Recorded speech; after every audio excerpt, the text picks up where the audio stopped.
My child, today I have come to speak with you about something very important, something that is quietly taking over your life. It is the attachment to your mobile phone. This tiny device is indeed a wonder. It holds an ocean of knowledge, it connects you with people, and it brings the whole world into the palm of your hand.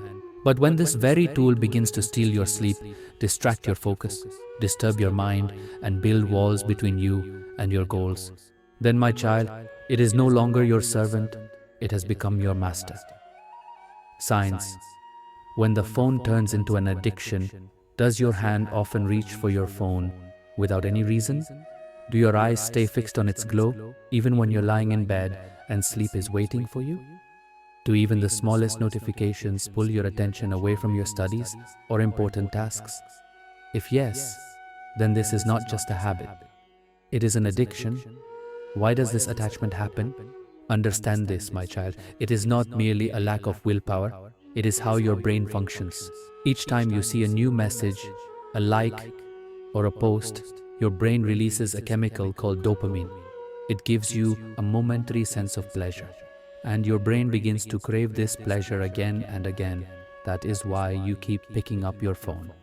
Along with this comes FOMO, the fear of missing out. The fear that you might miss something important, a chat, some news, a plan. This fear keeps you tied to your phone. Gradually, it becomes a habit loop. No thinking, just reaching for the phone. The way to freedom. My child, every attachment has a way to be broken. Here are some simple steps. Set boundaries of time. Decide certain hours of the day when your phone will stay away from you. For example, during meals or 1 hour before sleep. Limit notifications. Keep only the essential ones.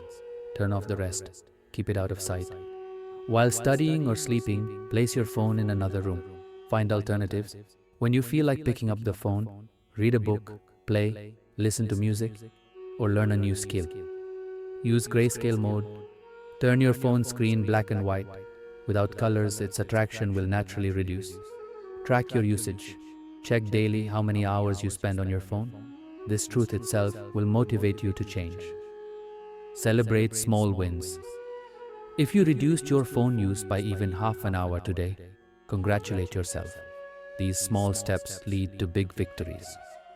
Final message. Remember, my child, the phone is your servant, not your master. Real life exists outside the screen, in the smiles of your family, in the laughter of friends, in the beauty of nature, and in genuine relationships. A video call can never replace the joy of sitting in your grandparents' lap and listening to their stories. No social media post can equal the wonder of watching the sunset. Time is precious. Do not waste it in endless scrolling. Focus on your goals, strengthen your relationships, and discover the peace within you. I believe in you. You can free yourself from this attachment and live a disciplined, peaceful, and